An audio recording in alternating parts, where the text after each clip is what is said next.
은혜를 받을 말씀은 누가복음 17장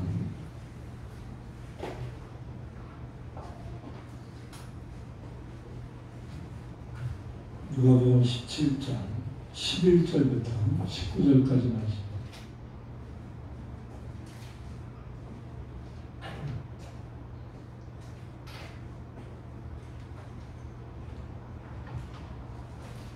누가복음 17장 11절부터 17절입니다.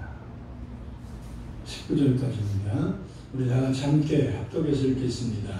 예수께서 예루살렘으로 가실 때에 사마리아와 갈릴리 사이로 지나가시다가 한 마을에 들어가시니 나병한 자 10명이 예수를 만나 멀리 서서 소리를 높여 이르되 예수 선생님이여 우리를 불쌍히 여기소서 하거늘 보시고 이르시되 가서 제사장들에게 너희 몸을 보이라 하셨더니 그들이 가다가 깨끗함을 받은지라. 그 중에 한 사람이 자기가 나은 것을 보고 큰 소리로 하나님께 영광을 돌리며 돌아와 예수의 발 아래 엎드려 감사하니 그는 사마리아 사람이라. 예수께 대답하여 이르시되 10사람이 다 깨끗함을 받지 아니하였느냐? 그 9은 어디 있느냐? 이 이방인 외에는 하나님께 영광을 돌리러 돌아온 자가 없느냐 하시고 그에게 이르시되 일어나 가라 내 믿음이 너를 구원하였느니라 하시더라. 아멘. 하나님께 특별 찬양 드리겠습니다.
나는 아느냐. 아멘. 사랑 가운데 풍성하신 아버지, 오늘 맥주감사주일입니다.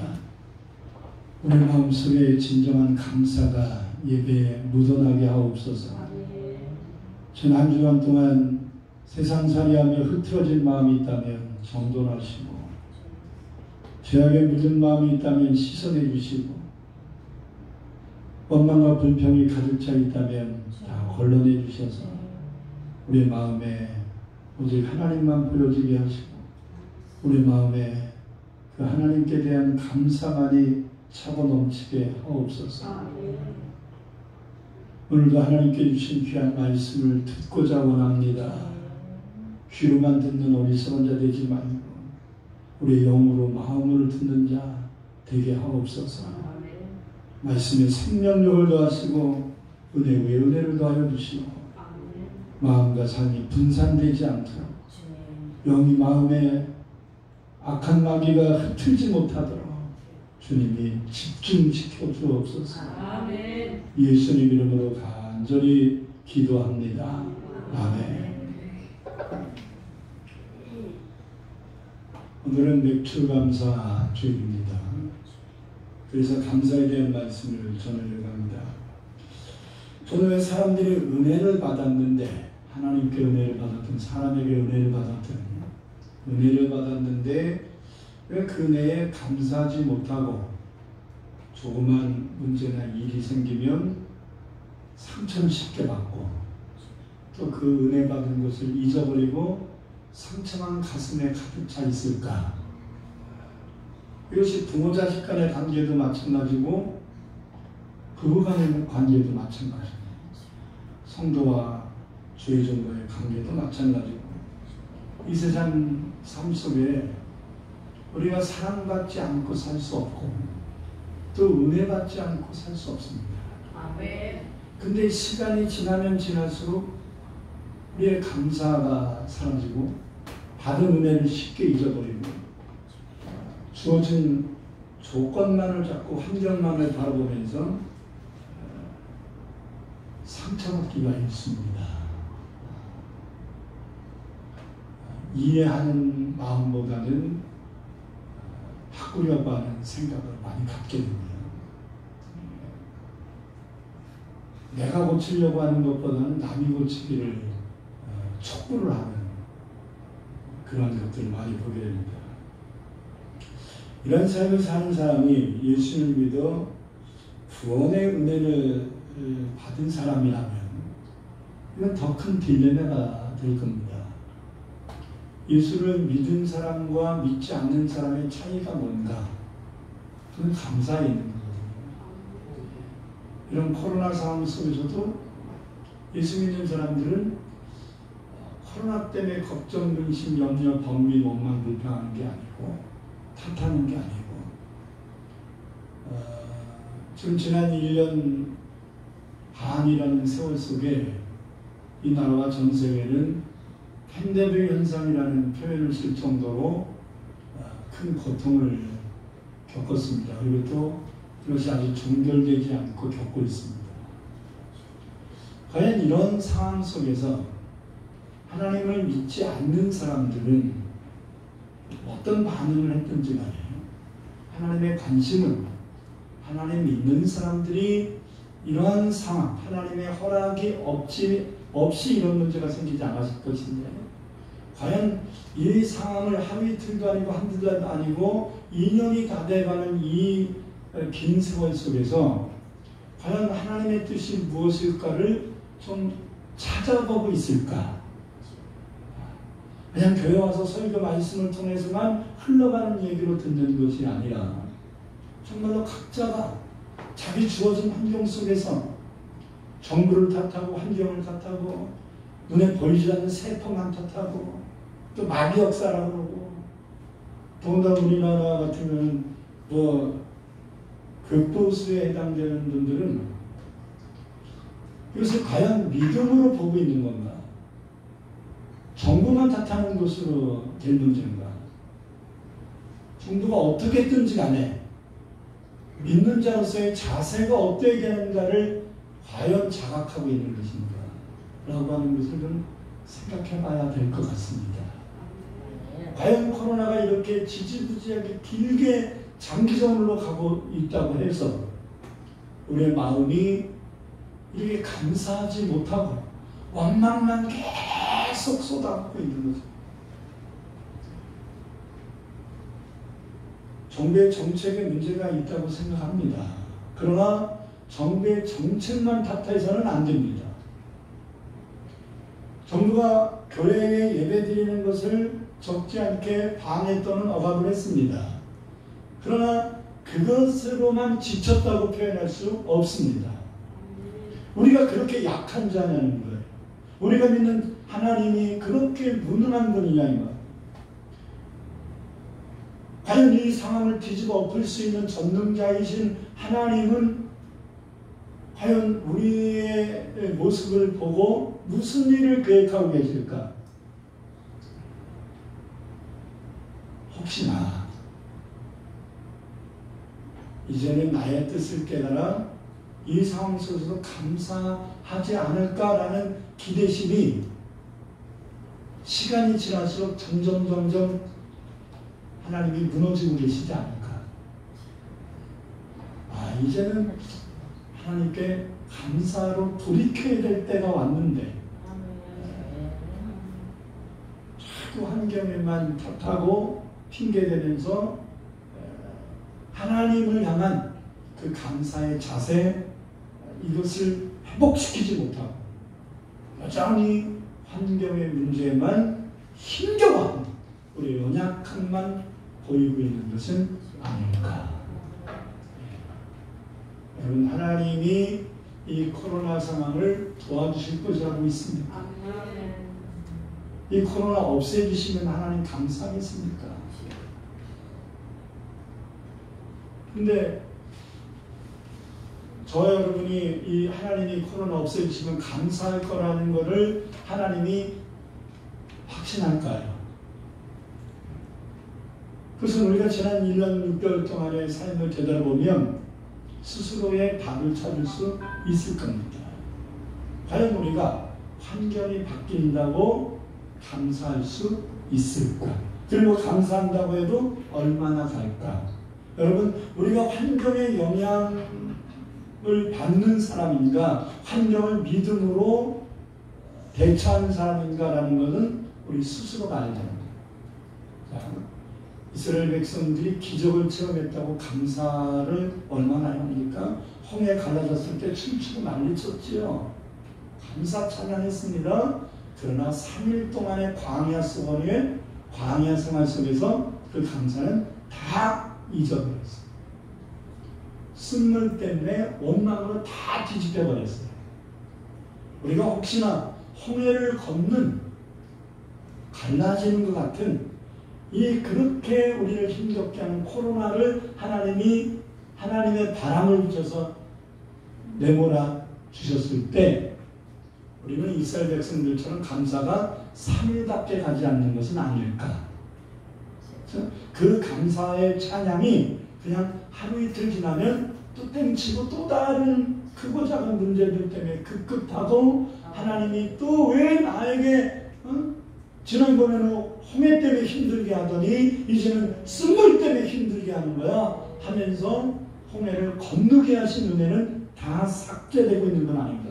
우리의 머릿속에, 우리의 믿음이라는 이 그릇 속에. 이스라엘 백성들의 그 자세를 보면 그렇잖아요. 홍해 걷는 기쁨이 싹 빠지잖아요. 노란 연결은 홍해 건너기 전에 홍해 때문에 힘들어서 했던 그 감정과 쓴물 때문에 힘들어하는 감정을 연결시켜버리잖아요. 그래서 이들의 고통이 가중되어 버린단 말이에요. 그러면 홍해를 갈라주신 하나님의 은혜는 뭐냐는 거예요. 그래서 또 쓴물을 단물로 바꾸셨어요. 근데 여전히 우리의 삶은 광야예요. 그러다 보니까 아말렉이 후미를 쳤어요. 또 원망하기 시작합니다. 이제 출애굽할 때 갖고 나왔던 음식이 떨어졌어요. 음식 때문에 또 원망합니다. 만나를 내려주셨어요. 그 만나 내려주신 감사가 얼마나 간가요? 또 뜬금없이 고기 먹고 싶다고 또 어린애처럼 투정하고 난립니다. 이러한 광야의 이스라엘 백성의 모습이 오늘 우리의 모습은 아닐까를 생각할 줄 알아요. 최소한 오늘 감사주일이니까 평상시에도 이런 생각 가지고 살아가야 되지만 최소한 감사주일이니까 이 감사에 대한 그 시각을 가지고 우리의 삶을 좀 돌아봐야 해요. 광야가 힘들어도 애굽에서 출애굽시켜준 은혜는 잊어서는 안 되죠. 광야에서 힘든 땅끝에 죽더라도 대대손손 소망도 없는 종살이 하다가 죽을 운명으로 사는 것보다는 광야에서 땡볕에 죽는 게 낫잖아요. 그죠? 자기 자식들, 후손들이 대대손손 종살이는 안 하잖아요. 광야 때문에 힘들 수는 있어도. 근데 자세히 보면 광야 속에 불뱀도 살고 사막 정갈도 사는데 하나님의 불기둥과 구름기둥으로 지켜주셔서 이들이 엄습을 하지 않잖아요. 흔히 교댕기는 뱀과 정갈이 그 많은 200만 명의 사람들이 운집하고 있는 곳에 오지 않는단 말이에요. 못 오고 있단 말이에요. 그 많은 들짐승들이 오지 않잖아요. 여러분 늑대나 승냥이들한테 광야 백성들이 해침받은 게 있었나요? 물린 게 있었나요? 없었잖아요. 하나님이 지켜줬죠. 왜 하나님이 지켜주시는 것에 대해서는 자발적인 감사가 없습니까? 꼭 무슨 문제 생겨서 원망을 섞은 기도를 했을 때 하나님이 그 문제 해결하면 그때 반짝 감사. 조금 지나면 또 다른 광야에 겪는 문제 때문에 또 원망하고 이런 것이 계속 40년 동안 답습이 되니까 40년 지나니까 그 원망의 습관을 못 버린 사람들은 광야에서 다 도태되어 버리잖아요. 다 죽어요. 묻습니다. 환경 때문에 원망하고 불평하다가 죽을 겁니까? 하나님의 약속 붙잡고 가나안으로 들어갈 것입니까? 그 선택은 하나님이 하는 게 아니에요. 하나님은 이미 가나안을 약속하셨고 하나님을 신뢰하고 바라본다면 들어갈 수 있습니다. 하나님이 막으신 게 아니에요. 하나님이 이스라엘 백성들을 가나안 땅 못 들어가게 하신 게 아니라 자기들이 못 간다, 광야에서 죽는다 자꾸 얘기하니까 하나님은 그 만개하신 것 뿐입니다. 그러니까 가나안 땅 못 들어간 사람들은 하나님이 못 가게 하신 것 같지만 하나님이 못 들어간 게 아니라 자기들이 못 들어간다는 불신의 말과 원망의 말을 계속 했기 때문에 하나님이 민수기 14장에서 너희 말을 내가 분명히 들었고 내가 들은 대로 너희에게 행하리라. 그래서 그들은 못 들어간 거예요. 왜? 입만 열면 못 들어간다고 하니까.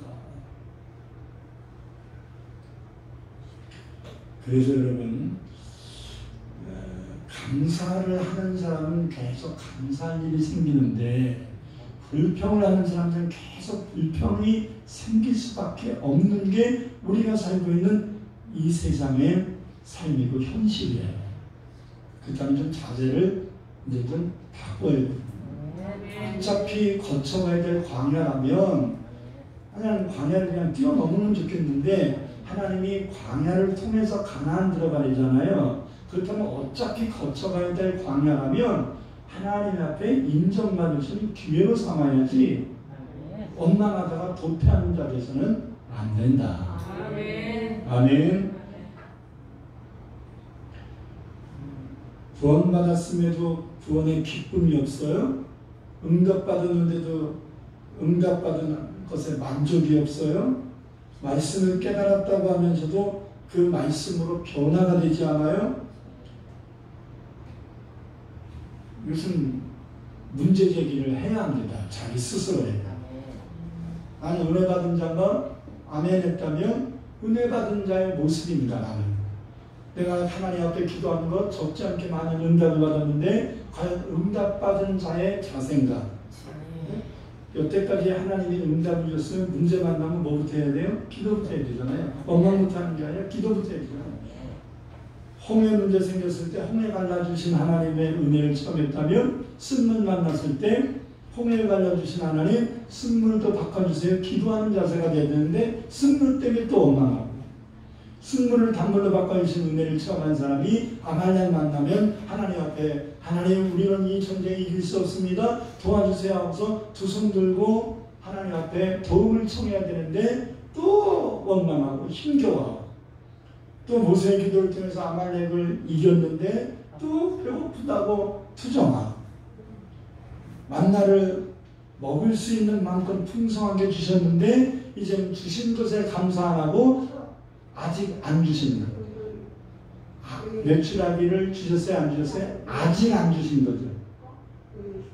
자, 그러니까 하나님이 주실 건데 아직 안 주신 것을 달라고 할 때 원망으로 달라고 그럴 거냐 이 말이에요.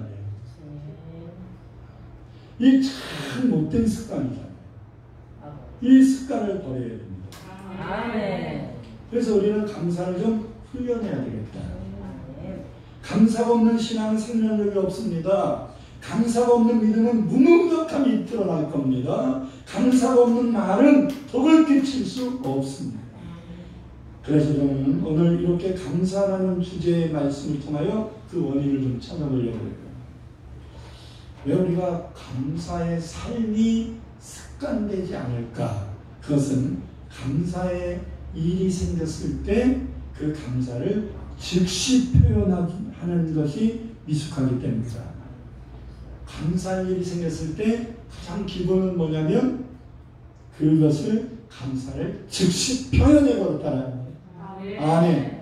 여러분 제 손주 지율이한테 누가 뭐를 주면 권사님 감사합니다 해.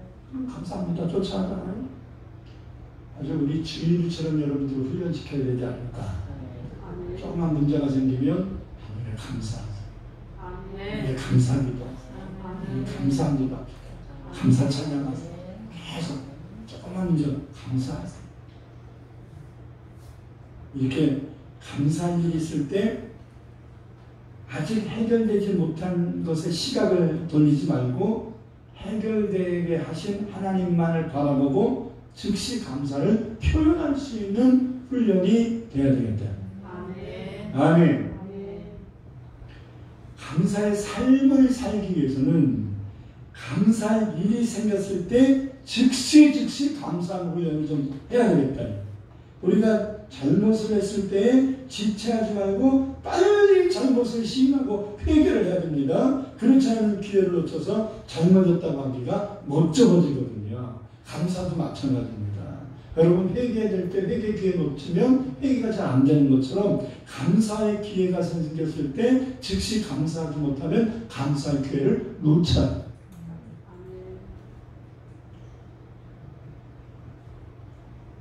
왜냐하면 마음이 무뎌져요. 감사의 가치가 점점 사이다에 김 빠지는 것처럼 김 빠져버려요. 그래서 감사하는 게 멋쩍어진다. 잘 안 된다. 마음이 무뎌지면 감사하는 마음이 사라져요. 그래서 나중에는 안 하게 돼요. 감사해야 될 때 감사하지 않으면 마귀가 시험을 줍니다. 그래서 감사할 조건이 원망으로 바뀌어버려요. 이게 광야의 백성들의 대표적인 것입니다. 요즘 사람들이 마음이 왜 만족하지 못하고 그래도 20-30년 전에 비하면 굉장히 이 나라를 환경을 많이 열으셨는데 왜 감사 지수는 더 바닥을 칠까? 상대적 빈곤입니다. 그래서 불평과 원망으로 가득 차 있는 것, 이것은 즉시 감사를 표현하는 것을 훈련 안 해서 그렇다. 저 여러분이 이제부터라도 조그만 감사라도 감사를 표현해 볼 때 해야 되겠다. 할렐루야. 제일 기준한 게 뭔가요? 물질인가요? 그러면 물질로 표현을 하세요. 물질 없습니까? 그러면 찬양으로 표현하세요. 목소리가 안 좋아서 못하겠습니까? 그럼 말로라도 하세요. 아멘? 제일 쉬운 방법이 말이죠. 제일 어려운 방법이 물질로 하는 거고요. 그래도 다 하는 게 좋아요. 자꾸 표현하는 게 좋아요. 물질로 감사 표현하는 것이 힘들면 그걸로 해요. 힘든 거 하는 게 나아요. 조그만 일하는 것들 힘겨워하고 막 하던 자녀들이 해병대 같은 데 갔다 오잖아요. 그럼 웬만한 어려운 문제들은 어렵다는 말을 안 해버려요. 왜? 하도 힘든 고생을 하니까. 저도 몸도 약하고 뭐 여러 가지 상황 때문에 단기간 방위를 갔거든요. 그래서 나는 그걸 굉장히 가볍게 여겼어요. 가볍게 여기고, 뭐, 그 정도야. 1년 4개월인데, 뭐, 남들은 2, 3년 다니는데, 공군은 그때 36개월이었고요. 육군은 24개월이었단 말이에요. 근데 나는 반토막 14개월이야. 그러니까 뭐, 거저잖아요. 아이, 뭐, 그 정도야, 뭐. 그리고 방위는 뭐, 부대에서 있는 것도 아니고, 뭐 동사무소에서 그냥 사무 보는 건데, 뭐. 이래가지고 아무 생각 없고, 그냥 그랬었는데, 갑자기 김신조의 영향을 받아가지고 8688을 앞두고 김신조 같은 무장공비가 갑자기 수도권에 진입을 하면 이게 전방부대를 내려오게 하면 국방이 흔들리니까 자체에서 이걸 빨리 해결할 수 있는 방법이 뭘까? 그럼 지역에 있는 부대들을 활용해야 되는데 지역에 있는 부대들은 예비군, 후방부대, 방위 이런 부대들이거든요. 그래서 방위들에게 1개 연대, 1개 중대를 특수훈련을 시켜서 무장공비들이 단체로 투입이 됐을 때 청와바지 만들자.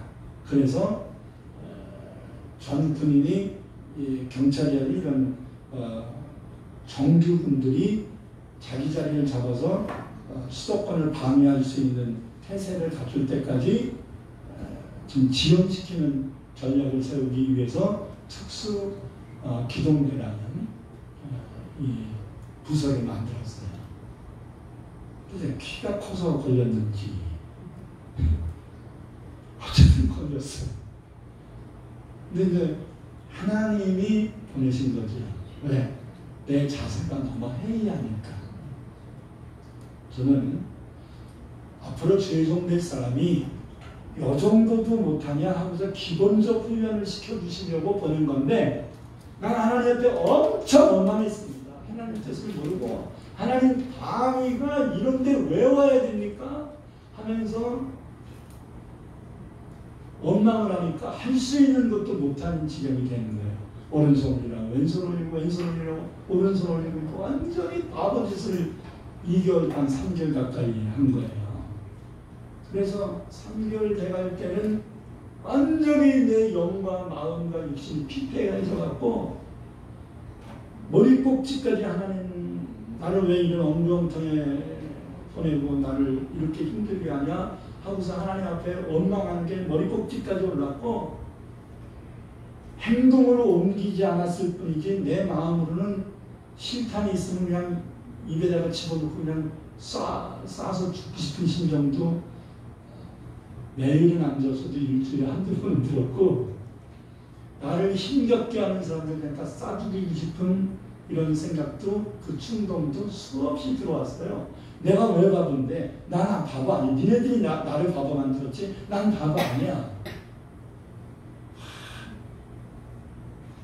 자기 통제가 안 돼. 자기 통제가 안 되니까 누가 뭐라고 시키면 이게 귀에 입력이 안 돼버리니까 못 듣는 거예요. 들어둬라 했는데 다른 사람들 다 알아듣고 들어줬는데 난 안 들려버리니까 여러분 이 삶의 바보천치가 된다는 건요, 어떤 것에 원망이 깊어지잖아요. 상처가 깊어지잖아요. 그러면 들을 수 있는 것들이 안 기머거리에서 안 들리는 게 아니에요. 원망이 그렇게 만드는 거예요. 원망 불평이 우리를 상식적인 것도 하지 못하게 만들어버려요.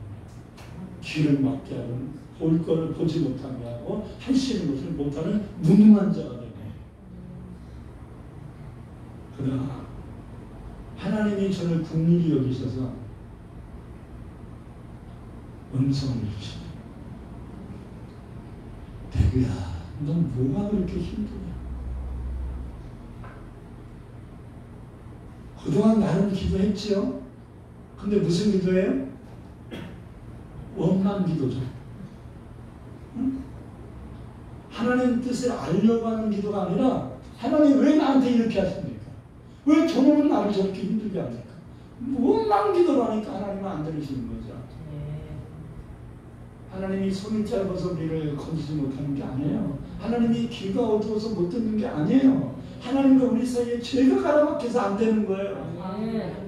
특별히 무슨 하나님 뜻을 분별해야 될 사람이 분별하지 못하고 원망 불평하는 죄, 이것이 우리를 가라막고 있는 거예요. 이것이 우리의 기도를 제대로 하지 못하게 하고 응답은 기대하지도 못하게 하는 거예요. 그렇게 바보 천치짓이라도 하나님은 나를 사랑했다는 거예요. 아멘. 내가 자기 주체를 못해도 하나님은 나를 긍휼히 여기셨다는 거예요. 그게 중요해요.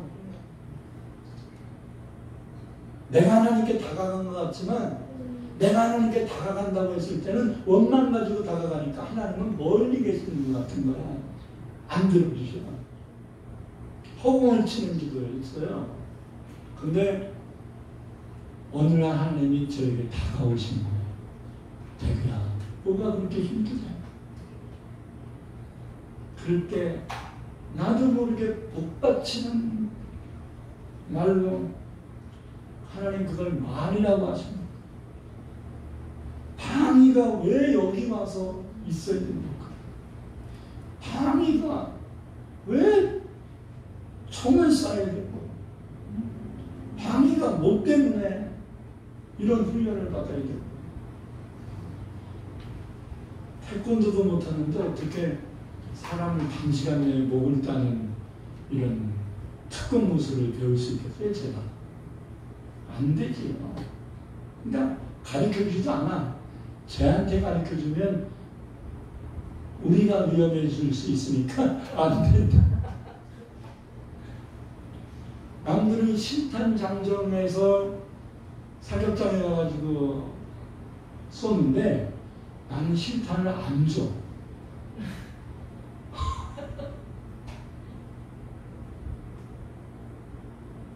아까도 얘기했잖아요. 진짜 실탄이 내 총 안에 있었으면 죽일 수도 있었다고.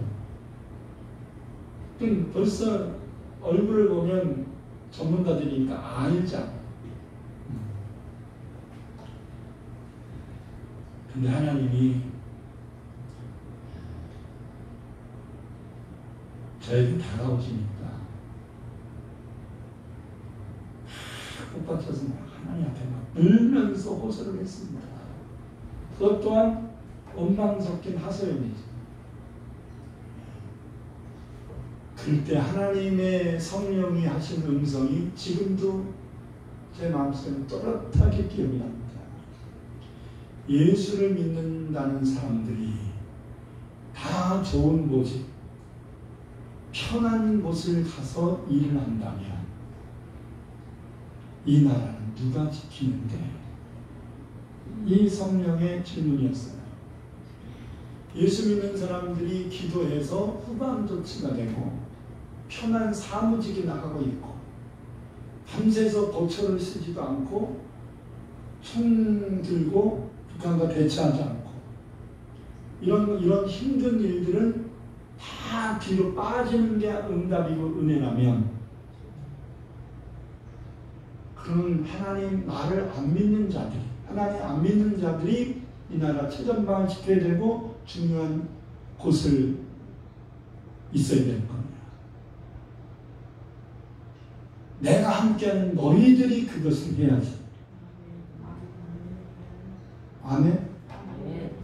여러분, 하나님 안 믿는 사람들은 나라에 어려움이 생겼을 때 하나님 기도할 줄 알겠어요? 뭘 알겠어요? 인간의 노력밖에 더 하겠습니까? 근데 하나님 믿는 사람들은 나라의 위기가 닥쳤을 때 하나님 앞에 기도하며 나라를 지킬 수 있잖아. 하나님의 도우심을 받을 수 있잖아. 그걸 얘기한 거야. 아, 하나님의 그 성령의 음성에 저는 그냥 머릿속에 쏙 들어갈 정도로 이해가 됐어요. 더 든든하게 설명할 필요도 없이 이해가 됐어요. 맞아, 그랬어요. 여러분, 뭐가 은혜인가요? 하나님의 뜻을 깨달았을 때가 은혜잖아요. 맞아 해야지 은혜죠. 에이씨, 꼭 그렇게 해야 돼? 이게 은혜입니까? 시험이지.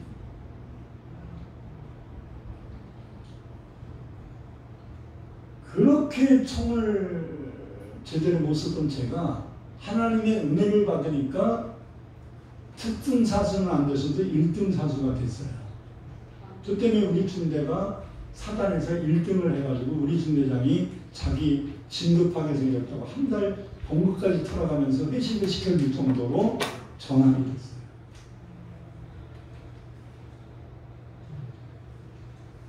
여러분, 원망이 우리의 머릿속에 마음속에 차버리면 할 수 있는 것도 못하고 들을 수 있는 것도 못 듣고 아무것도 안 돼요.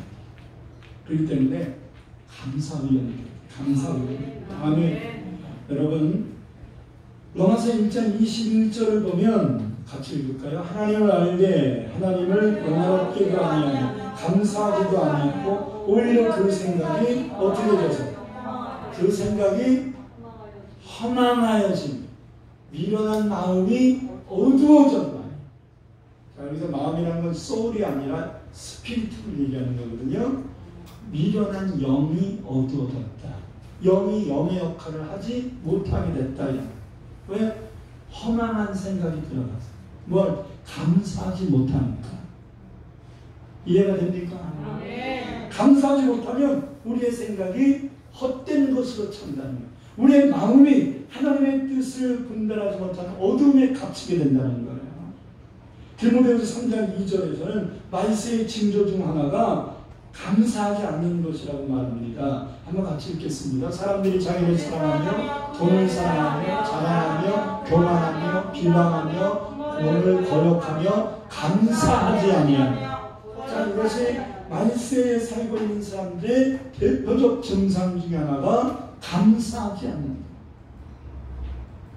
감사하는 것은 훈련을 통하여 가능한 거예요. 불평은 훈련 안 해도 할 수 있어요. 근데 감사는 훈련해야 할 수 있습니다. 그러므로 즉시 하는 훈련. 어떤 놈들가 집에서 키우는 암소가 쌍태를 맺는데 새끼를 송아지를 낳다가 너무 난산이 돼버린 거예요.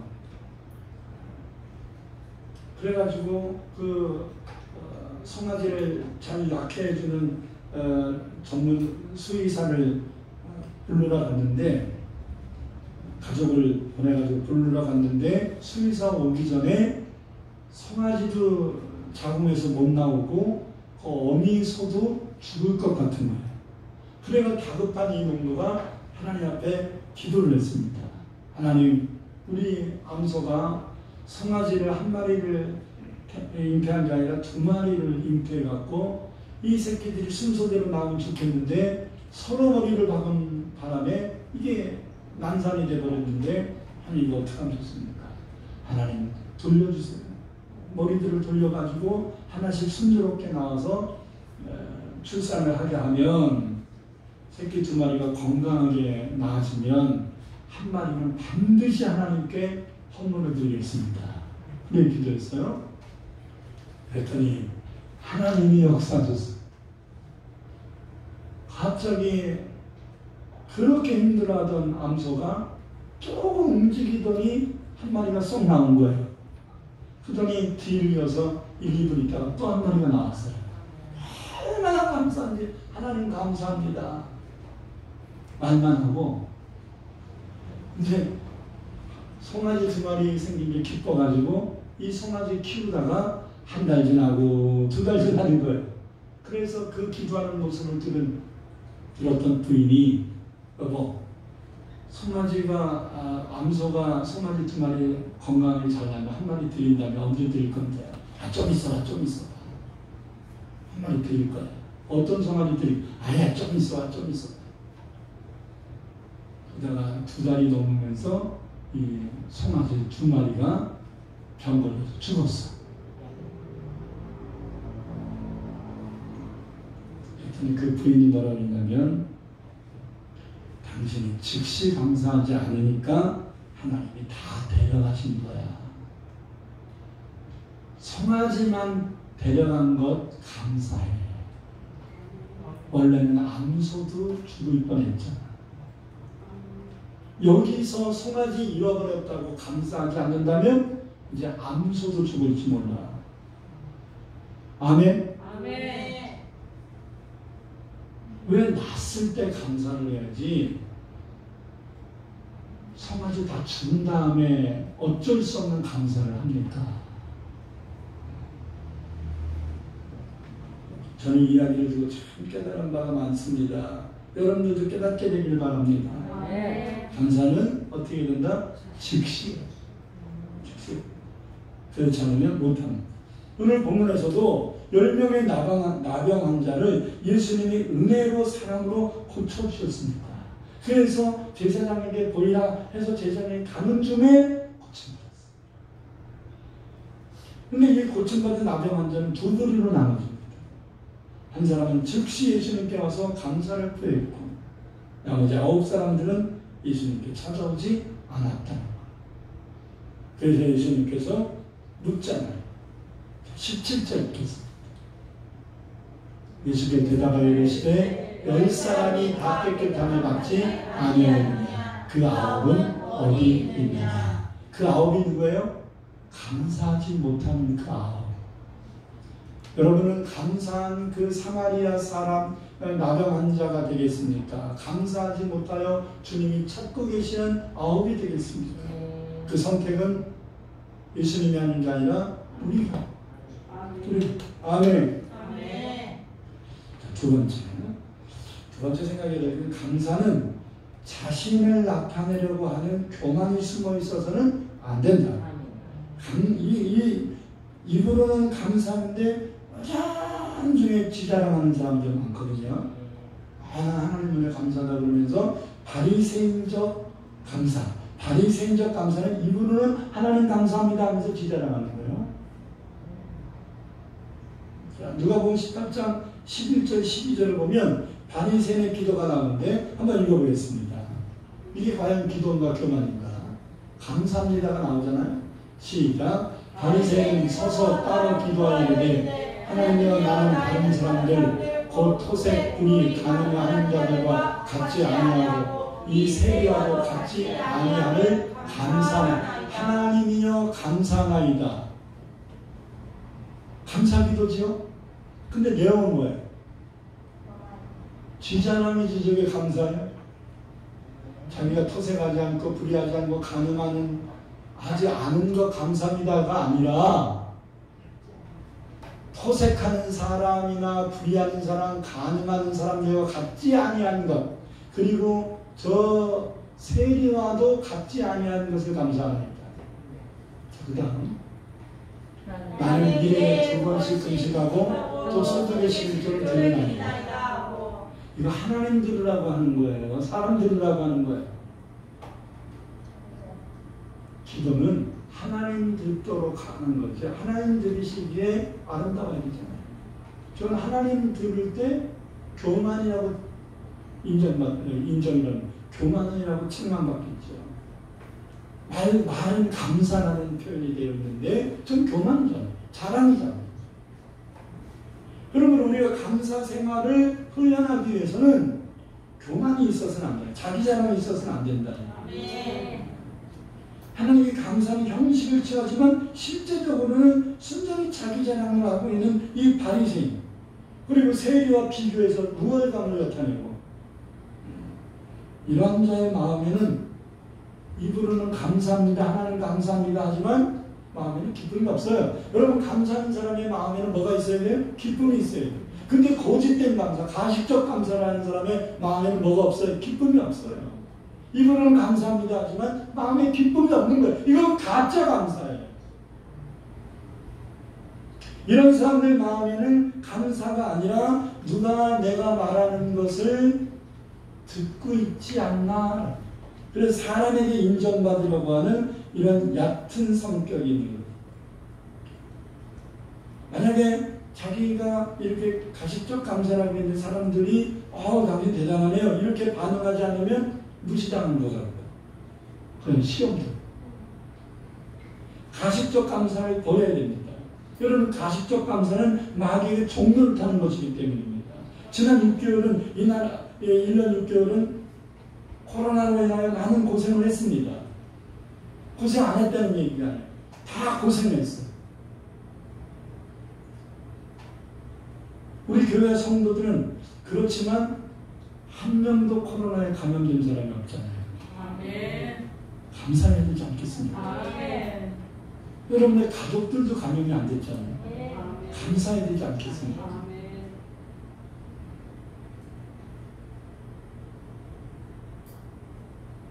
감염될 뻔한 일들도 있었는데 감염이 안 됐단 말이에요. 항상 지난 시간 속에서 우리들에게 베풀어 주신 은혜와 사랑을 예물로 천성으로 입술로 감사해야 되는데 이것이 형식적이고 가식적이 돼서는 안 된다. 남과 비교도 하지 말고 마음에서 우러나는 진정성 있는 감사가 될 수 있기를 바랍니다. 끝으로 한 가지. 우리 마음속에 감사 훈련이 되기 위해서는 내가 처한 상황이 어떠한 형편에 있더라도 감사해야 한다. 아멘. 마태복음 12장을 보면 베다니 마리아가 자신이 결혼할 때 쓰려던 300데나리온의 가치가 있는 우리나라 돈을 얘기하면 약 1,500만 원에서 2,000만 원 정도 되는 가치예요. 이 가치가 있는 향유 옥합을 깨트려서 감사를 했습니다. 대단하잖아요. 결혼 예물을 하나님께 다 드리는 거잖아요. 감사해서. 마가복음 12장 보면 이름 모를 한 과부는 똑같은 여자인데 이 사람은 굉장히 가난해. 그래서 두 냈돈, 우리나라 돈으로 치면 170원에서 한 300원 정도 되는 이런 작은 가치인데 그것을 드려서 감사했어요. 여러분 다 칭찬받았습니다. 2,000만 원 가치의 옥합을 깨뜨린 마리아도 칭찬받았고 300원도 안 되는 가치의 두 냅돈을 드린 과부도 예수님께 칭찬받았어요. 액수가 중요한 게 아니지요. 내가 어떻게 표현해야 감사가 될 수 있겠냐고요. 솔로몬이 1,000번째를 드리니까 감사가 되는 거지 솔로몬이 황선만이 드리면서 감사하면 하나님 감동받아야 안 받아요? 안 받죠. 그러나 저와 여러분이 황선 드리면서 감사하면 하나님 감동하겠어요? 안 하겠어요? 하겠죠. 왜? 우리 형편을 초월했잖아요. 지금. 아멘. 그러니까 자기의 형편에 맞게 하는 건데 감사는 자기 형편보다 조금 더 하는 거죠. 물질이 됐든 뭐가 됐든 간에. 여러분 야곱은 신앙생활하고 있었기 때문에 자기 수중에 있는 기름병으로 자기가 베고 자던 돌을 세워놓고 그 기름을 붓어요. 하나님 그래서 감사했어요. 기름 한 병으로 감사했어요. 근데 솔로몬은 아까 얘기한 것처럼 기름 한 병이 아니라 1,000마리의 짐승을 들여서 번제로 드려서 감사했거든요. 왕에게 주면 감사하다고. 하나님 감동시켰죠. 감사는 자신이 처한 형편에 최선을 다하는 것이 돼야지 체면치레적으로 해서는 안 됩니다. 형식적으로 해서는 안 됩니다. 어떤 분들은 음식 사 먹는 데는 막 10만 원짜리를 사 먹어도 아낌없이 카드를 팍팍 긁는데 하나님 앞에 감사할 때는 굉장히 고민해요. 이건 좀 자세의 문제예요. 그건 돼지 같은 인생인 거예요. 우리 육신에 먹는 문제에는 돈 아끼지 않는데 하나님께 예물 드리는 것은 고민하고 막 힘들어하고 들으려고 했다가 너무 많은 거 아니야? 그것도 빼버리고 하나님과 살 필요가 따로 없어요. 여러분 감사는 여러분의 마음에 첫 번째 감동 온 것으로 해야 돼. 아멘. 아멘? 네. 두 번째 감동 온 것은 꼭 삭감제더라고. 왜? 형편을 보니까.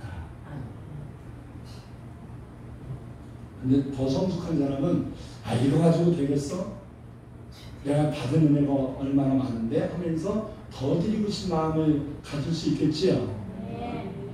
어떤 사람인가는 자기 스스로 아는 거지요. 다른 사람한테 평가받을 생각하면 안 돼요. 여러분 형편이 좋아야만 감사하시는 게 아닙니다. 요새는 종살이 하면서도 감사했고 억울한 옥살이 하면서도 감사했어요. 그리고 다니엘은 사자굴 속에 들어갈까 알면서도 감사했고 사드락과 메삭과 아베드고는 7배나 뜨거운 푸른 속에 들어가면서도 감사했습니다. 하나님은 어떤 형편 속에서도 감사할 줄 아는 자를 찾고 계십니다. 여러분들이 그러한 성도들 되시기를 축원합니다. 축복합니다.